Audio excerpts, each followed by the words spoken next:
The Kandahar Giant is an urban legend or conspiracy theory that is circulated within military and paranormal communities, suggesting that in 2002, U.S. Special Forces encountered and killed a 13-foot tall, red-haired giant in the mountains of Kandahar, Afghanistan. This tale blends elements of military operations, ancient lore, and cryptozoology, capturing the imagination of many who are fascinated by the unknown or the supernatural. Here, we delve into the details of this story, examining its origins, propagation, and the various interpretations it has garnered over time. The narrative of the Kandahar Giant emerged prominently in 2016. Though it is said to have occurred in 2002 during Operation Enduring Freedom. According to the accounts, a U.S. military unit, supposedly Special Forces, was on a routine patrol or search for missing soldiers when they came across a cave in the remote mountains of Kandahar. Inside or near this cave, they encountered a giant humanoid creature. The giant was described as approximately 13 feet tall, with flaming red hair, 6 fingers on each hand, and 2 sets of teeth.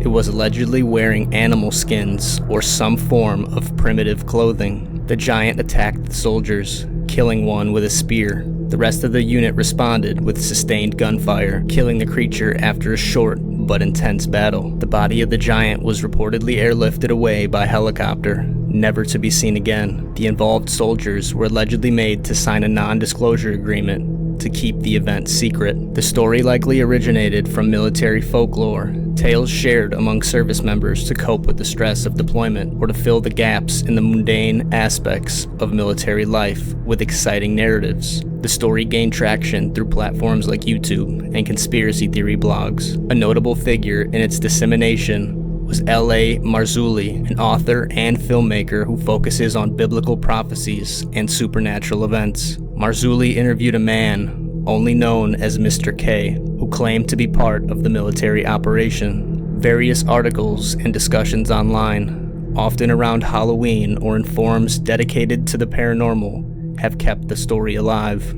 Publications like Snopes have debunked the claim, yet this has paradoxically fueled the conspiracy theory further among the believers. The U.S. Department of Defense has no record of such an incident. When asked, the military officials denied knowledge of any events matching the Kandahar Giant story, suggesting it's either a fabrication or a misunderstanding of other military incidents.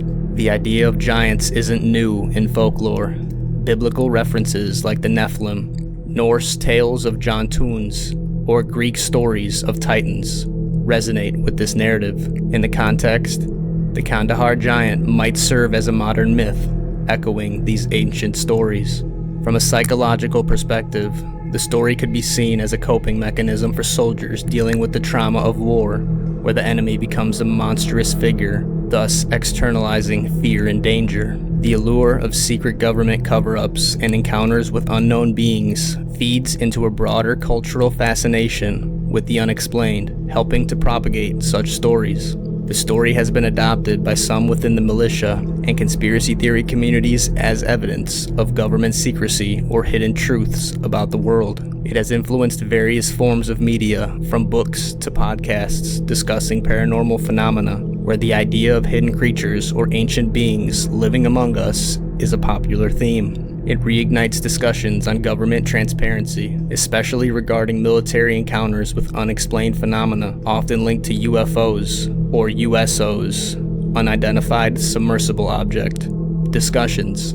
The Kandahar Giant story remains a fascinating example of modern myth-making, blending military experiences with ancient legends and current conspiracy theories. Whether viewed as a factual event, a military tall tale, or a product of collective imagination, it underscores humanity's ongoing fascination with giants, the unknown, and the limits of the official narratives. While there is no concrete evidence to support the existence of such a creature, the story's persistence in popular culture reflects our deep-seated curiosity about what might lurk in the unexplored corners of our world. In essence, the Kandahar Giant story, while lacking empirical support, serves as a narrative lens through which we explore themes of secrecy, the supernatural, and the boundaries between known and unknown realms.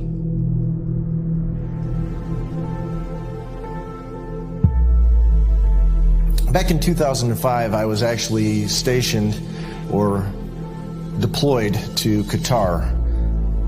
It was a completely normal mission for us. We were not alerted for anything abnormal.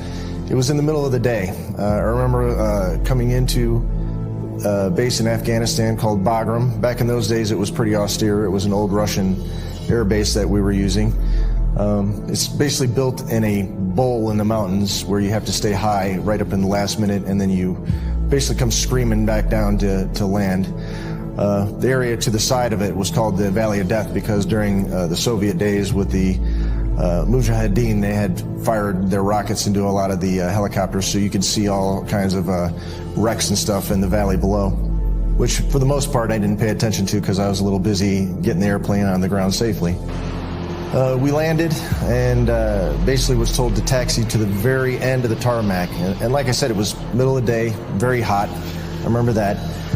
We opened the doors and unloaded the equipment that we had brought in. And then we were met at the aircraft by what we later on called the babysitters. But they kind of introduced themselves and said, hey, no cameras, nobody's taking pictures here. We're moving some high-value stuff. When the load got there, we're very, of course, curious to see what it was, because that's just the way you are when you're told that you're not allowed to have a camera. They say this thing had been dead for maybe a day or two, but it stunk. And when I say stunk, I've smelled dead things before, but this had a more of a, I want to say a musky stink, kind of a, not really a decay, but more of a, if somebody hadn't taken a shower in like 10 years type of a musky stink is all I can tell you. And it was basically a dead guy. And this guy was extremely large. And when I say large, our pallets are basically, if I remember correctly, about 9 by 12 feet or so. This guy was laying in a fetal position and he filled the pallet. We estimated his size at approximately 12 to 10 feet tall. I did see his skin color. I was expecting somebody of more Arabic descent, being in Afghanistan and all. I know he was dead, but he was very pale, very white. Another thing that us and the rest of the crew did was we took our feet. He was in a fetal position, so you could take your feet and put it, kind of, you could see where his feet were there, and they were wrapped up. He did not have shoes on, but he had like, looked like he was wrapping them in some kind of a canvas type stuff. But we were sticking our feet up next to his feet, and his feet were extremely big. We know that the standard weight on one of those pallets is about 1,500 pounds, and I do remember that the loadmaster did the weights, and it was around 1,100-pound guy. The pallet sits on dunnage. You know what dunnage is? It's basically like railroad ties so that you can get a forklift underneath it and pick it up. So it was on dunnage, and basic dunnage is like maybe a 4x4. And then the pallet is, say, yay thick. It's actually aluminum and balsa wood.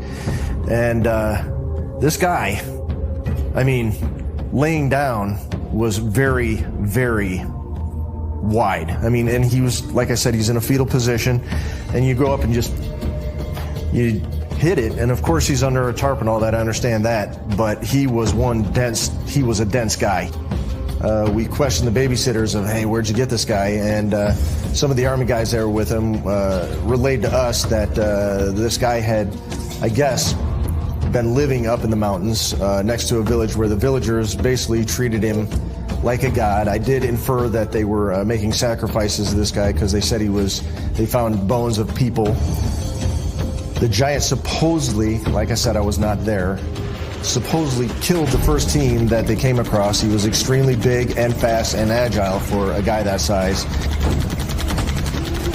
They sent up another team, and when the second team went in there to get him, supposedly he had already started to basically eat on the team that had. They then grabbed a helicopter, and the helicopter brought him down where we picked him up. After we loaded the Giant, it was just a standard mission back. We took him all the way back to Al Udeid in Qatar, where he was transloaded onto another airplane. I believe it was a C-17. I was done with my mission then. I got away from it. I was done. I did ask some questions later of, where it might have gone. And as the grapevine goes, it was probably taken back to the United States. And the words I heard were right pat. But again, I don't know.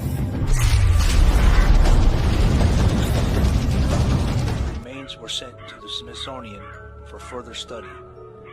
But the fact that this evidence was never again seen or reported continues to elicit questions of whether the Smithsonian destroyed or hides giant skeletons in order to cover up an inconvenient anomaly in the archaeological narrative we've been told.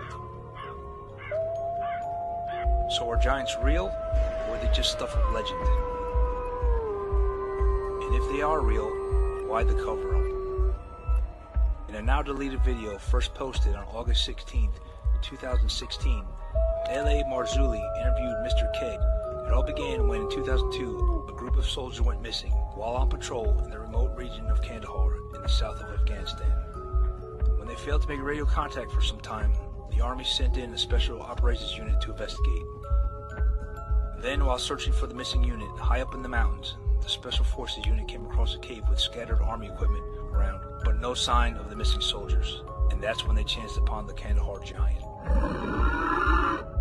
Though the tale grows with each telling, some reports suggesting that the humanoid grew as tall as 15 feet, this red-headed giant with 6 digits, leather moccasins, and smelling like dead bodies, suddenly emerged from a cave and attacked the soldiers, impaling one with a spear. That's when the soldiers opened fire. Between them, the squad was armed with M4 carbines, an M249 light machine gun, and an M107 Barrett 50 cal sniper rifle. This much firepower concentrated on one target for 1 second, let alone 30, would be extremely destructive. After the troops killed the giant, they called in for an extraction. A Chinook helicopter came, and they loaded the giant into the Chinook, which carried it to a transport plane, and then no one ever saw it again. The soldiers were forced to sign an SF-312, the government's version of a non-disclosure agreement, in order to keep them all quiet. But eventually, the soldiers broke their silence, because as one of the men would say later, people have the right to know the truth.